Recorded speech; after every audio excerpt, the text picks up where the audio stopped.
Previously, we studied about the importance of understanding and riding upon the right trends in the industry, in the market, and also in terms of technology trends.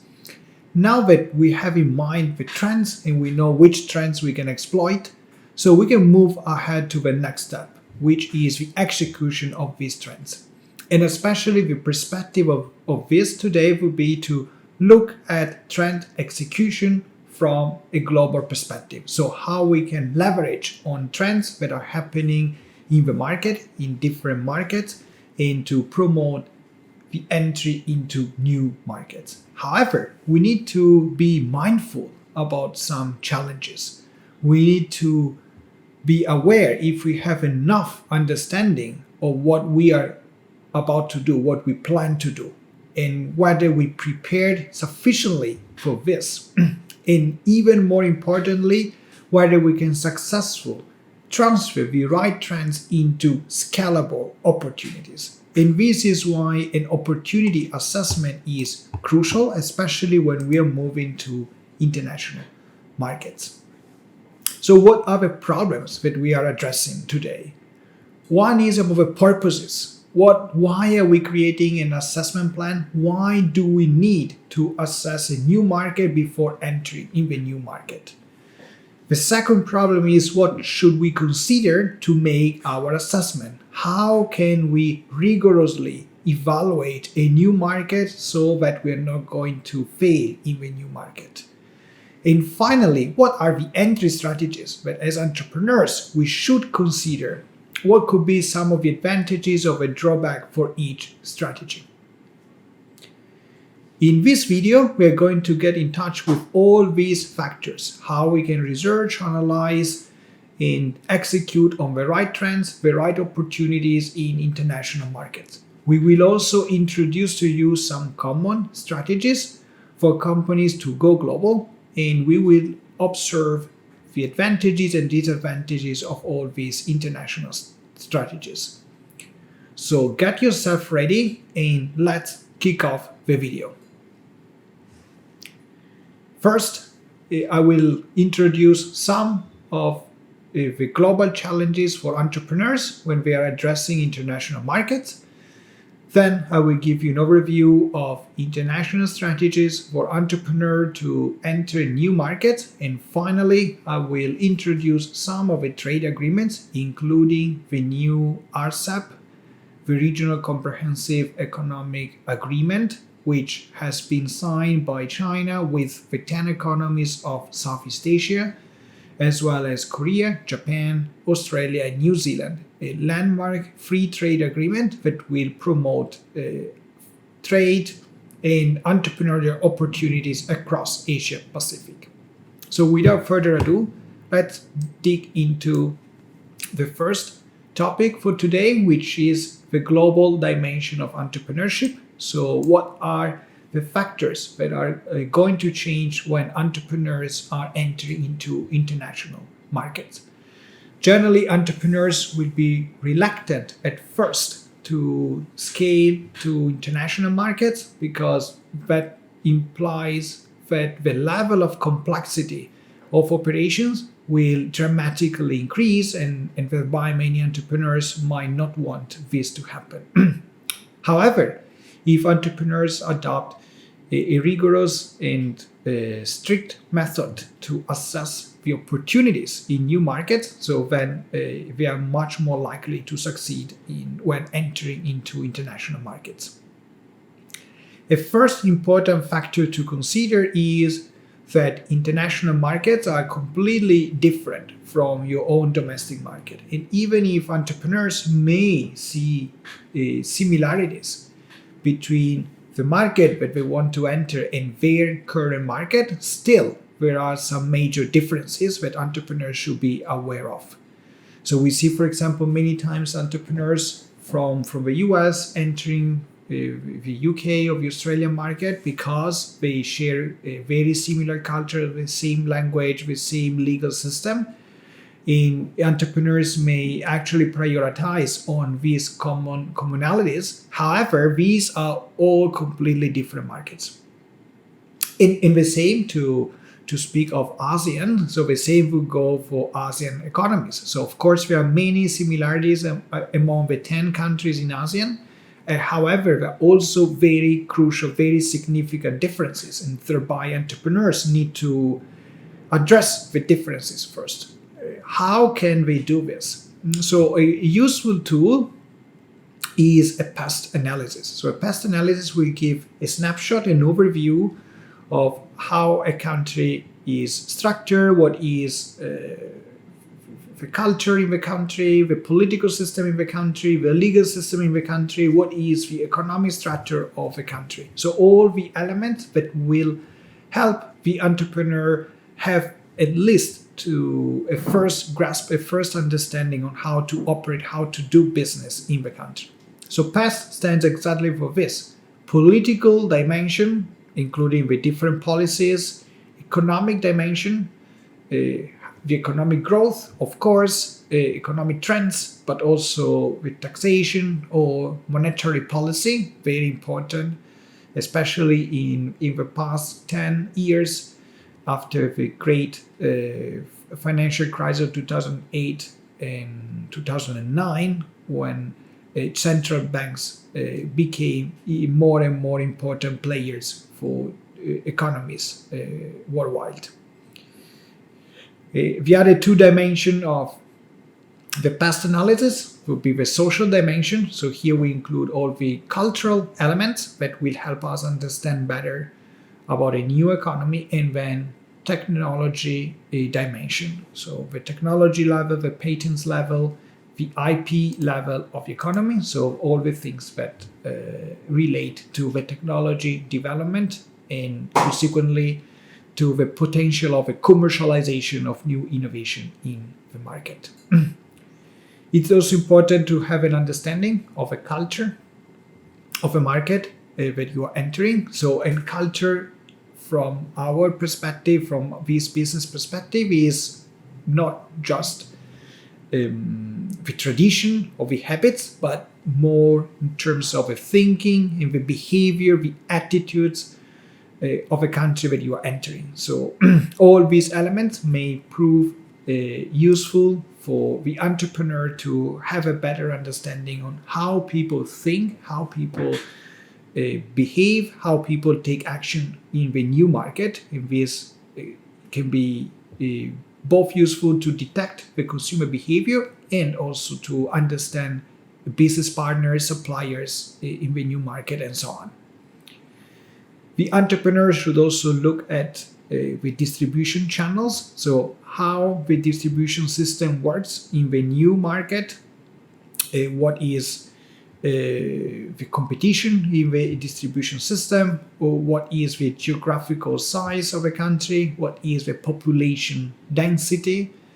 So there are some countries, for instance, in Southeast Asia, Indonesia, where the geographical size and also the density, with a population concentrated in some areas, in this geographical structure, which is rather unique because Indonesia is a combination, is a group of islands. And of course, from logistic perspective, when it comes to the distribution network, it's much more challenging to set up a distribution network in Indonesia, compared, for example, to a country like Thailand, where the majority of the business centers are actually located in the inland of Thailand, except a few probably in Phuket area, which, by the way, is also easily connected to Thailand inland. So all these factors need to be carefully assessed, because then there will be major consequences. Other points that the entrepreneur should look at are the investment policies. So generally, each country will have some specific way to attract foreign investments. To give an example about Thailand, there are a couple of agencies, primarily the Board of Investment of Thailand, but also the agency for the EEC, the Eastern Economic Corridor, that are tasked with attracting foreign investments. In any country you're going, be it Singapore or China, you will find the same type of agencies that will facilitate the investment. This is crucial for entrepreneurs, especially for high-tech entrepreneurs, because all countries are very keen and eager to attract innovation investments.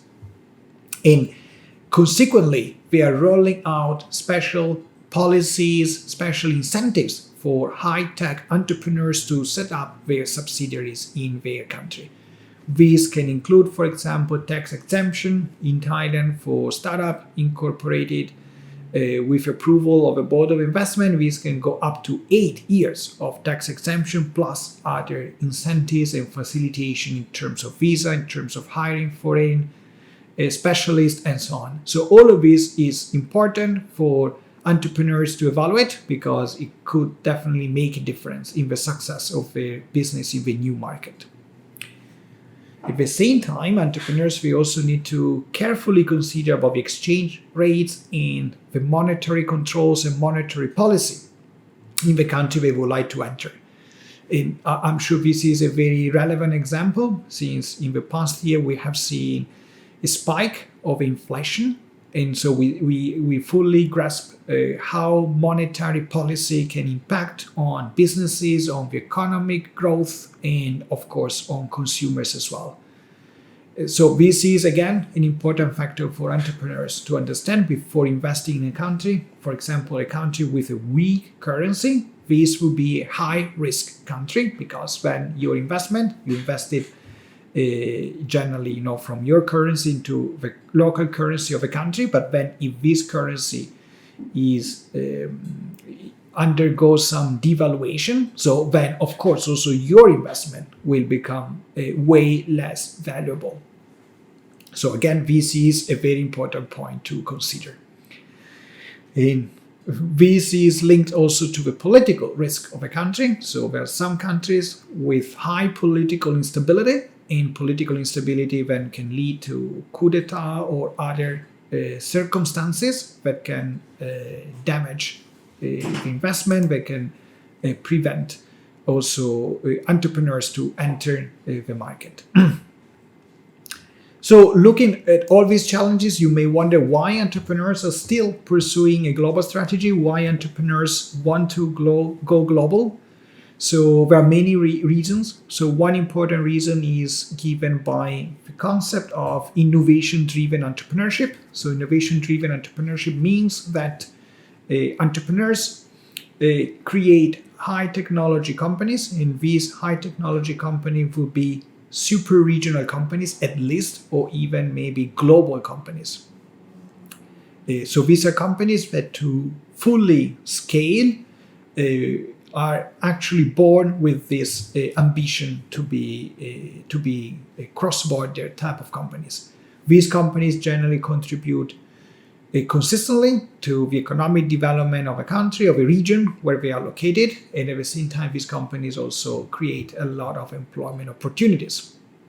You can think of Lazada or Grab or other innovation champions in Southeast Asia as examples of these innovation-driven entrepreneurship companies.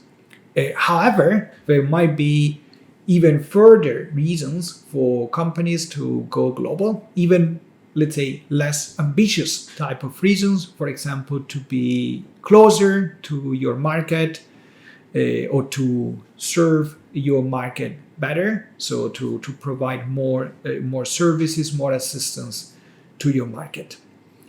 Here, just to add a bit on the reason why companies go global. So, of course, in our subject, we particularly emphasize on entrepreneurship and technology scale-up entrepreneurship.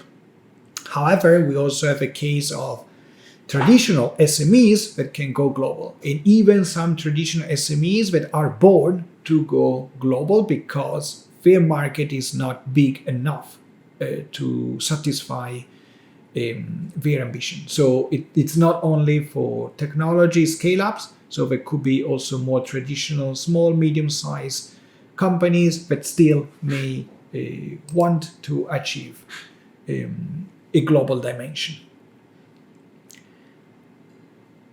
So this leads us to the execution of a market entry. How can entrepreneurs enter into the new market. So a good model that can be easily deployed by entrepreneurs is a methodology consisting of 5 steps. So the first one is to create appropriate indicators of a market that you would like to enter, sort of like scorecard with your criteria for the market you would like to address. Second one is the data collection, and then you will check your data towards your indicators. Then you will give a weight to each indicator. You will analyze the data, and then based on the weight given to each indicator and the data, you will select the market that are more suitable and that they got a higher weight, higher score in your evaluation. So this is a scorecard type of approach, which will make the analysis more neutral and less biased. So less biased from gut feeling or some other feelings that the entrepreneur might have in relation to the market. So after this assessment, the entrepreneur needs to select the mode of entry in the market. There are many modes or methodologies for the entrepreneur to enter in the market. So we can differentiate into 3 main categories. So one is exporting. So exporting, there could be either direct exporting or indirect exporting. So this is, to an extent, the easiest way to enter a new market, because when you are exporting, you are not opening a new subsidiary or a new office or not even a rep office in the new country, but you are just selling your products from your country to the new country. So you're shipping your products from your country to the new country. If you are doing indirect exporting, so this basically means that you are selling to some trading companies that then will resell your products in the new market. So this is actually the easiest way to do export. If you're doing direct exporting, you are working with importers in distribution company in the selected market. However, you do not set up any office, you do not set up any subsidiary in the new market. Then the second category is what we define under non-equity arrangement. So these are all the type of contractual agreement that we can enter with our potential partners. For example, licensing agreement. So this is generally a typical type of agreement involving technology. So when we own a technology and we want to commercialize this technology, but we don't want to do this as a company in first person, but we prefer to let someone else do this for us using our own technology and giving us a fee, a royalty fee for our technology, then we enter into a licensing agreement. So we will appoint a company that will commercialize our technology. They will give us a royalty fee, and this is the agreement. Another example is the franchising. So the franchising is when you let other companies use your brand, your marketing strategy, your marketing materials, your logo, and so on, and then develop this in their market. Example could be McDonald's, Burger King, Starbucks. We often adopt this way to enter into new markets. So they will appoint a local partner. They will develop a market for them, and they will give them, the direction plus the right to use the logo, the brand, and so on. So this is a fast way to scale. However, when you do franchising, then you may not have enough control over your partners, and that might be a risk. Then we also have alliances, contractual alliances that could be defined as a contractual joint venture. So this will be a joint venture, so joint operation with a partner company based on a contractual agreement, or also turnkey contracts. So this is when you do some projects, turnkey projects with partners, but you do not invest in the market. You are just conducting these turnkey projects. Then the third category, so we say the first category is exporting. The second one is all the contractual type of agreement, which we can also say non-equity agreement, meaning we are not investing in the capital of a company. And then the final one is equity entry. So these are basically the FDI, foreign direct investment. So what is a FDI? This is when you invest in a new country. Investing means that you are opening a company, either a sales company or you're opening a manufacturing facility in the new country. So you are literally investing in the new country. We generally differentiate about two types of investment. One is the greenfield investment. What is a greenfield investment? This is when you create a new facility from scratch. So you enter a new country, you open a new factory, you purchase all the equipment, you build everything from scratch. Greenfield investment. The other one is the brownfield investment. The brownfield investment is when you enter a new country, when you take over an existing company instead of building one from scratch. This company, of course, owns factory, the assembly line, the warehouse, the machinery and so on, and you are taking over all this as well. So these are all examples of FDIs.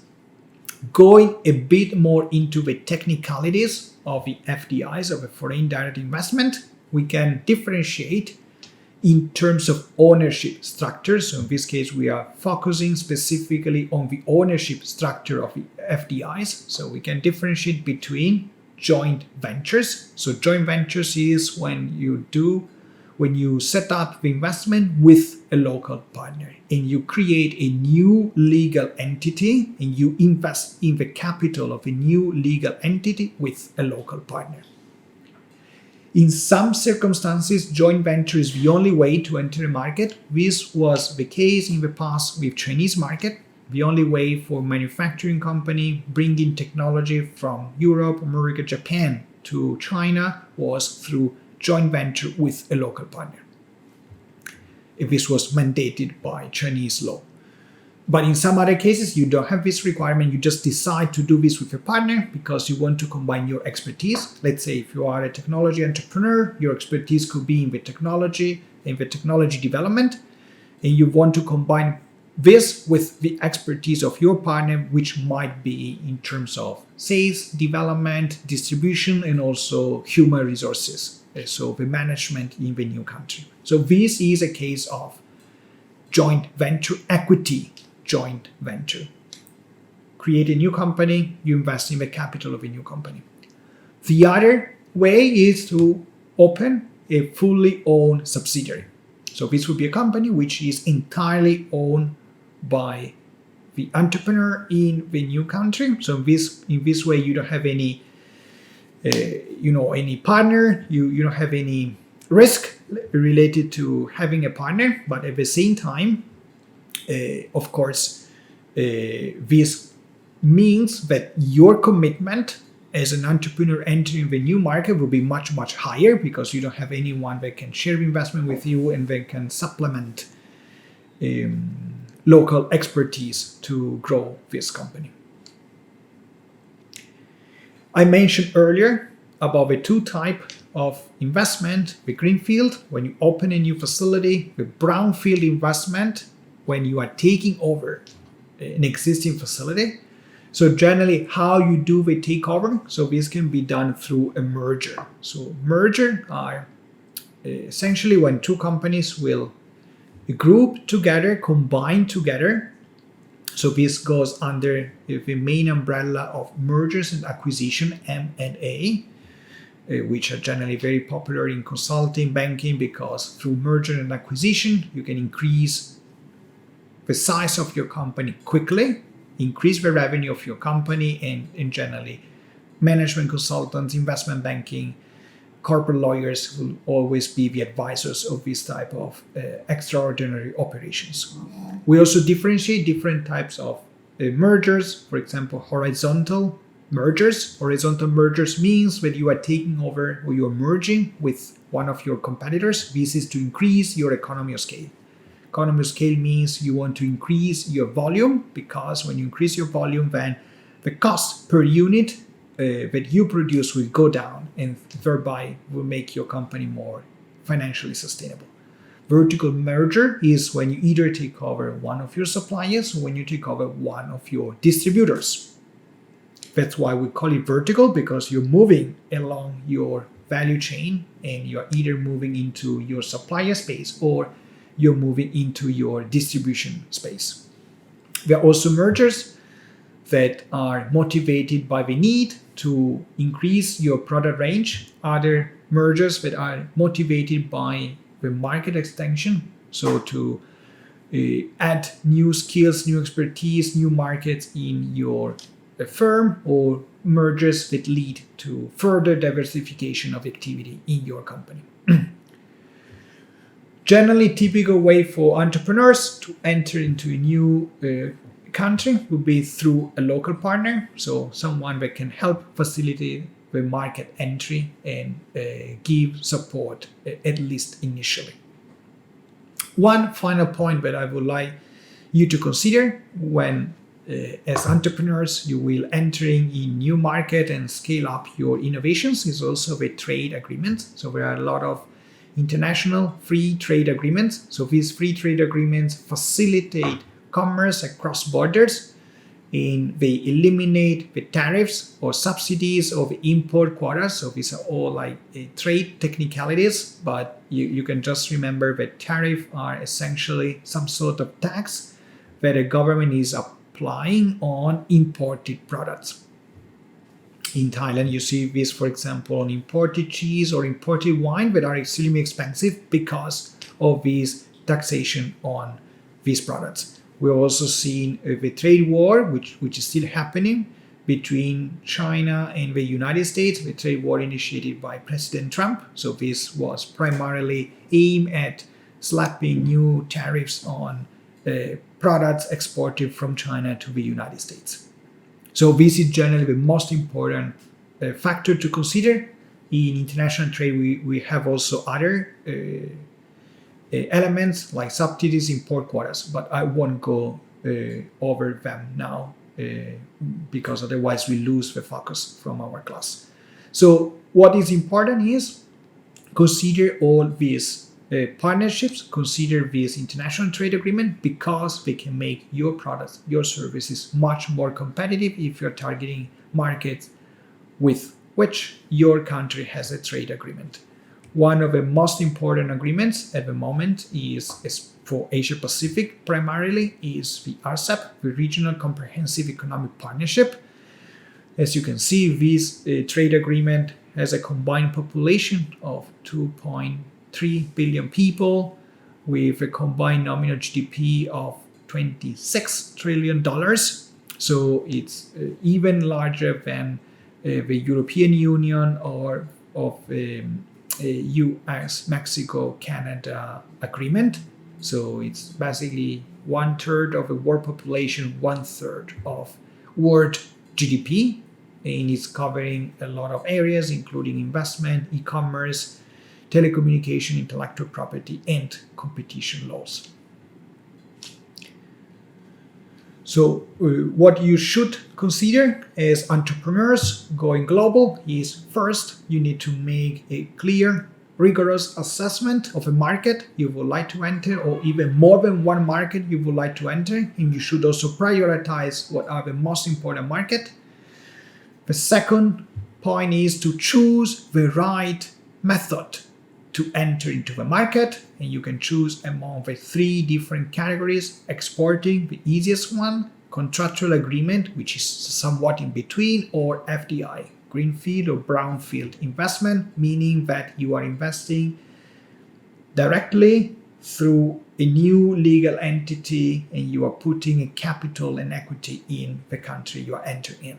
The final point to consider is all the aspect of international trade, when the barriers of international trade have been reduced by free trade agreements. So this can be an important consideration for your company to prioritize some markets with lower import duties, tariffs and without other barriers to free international trade.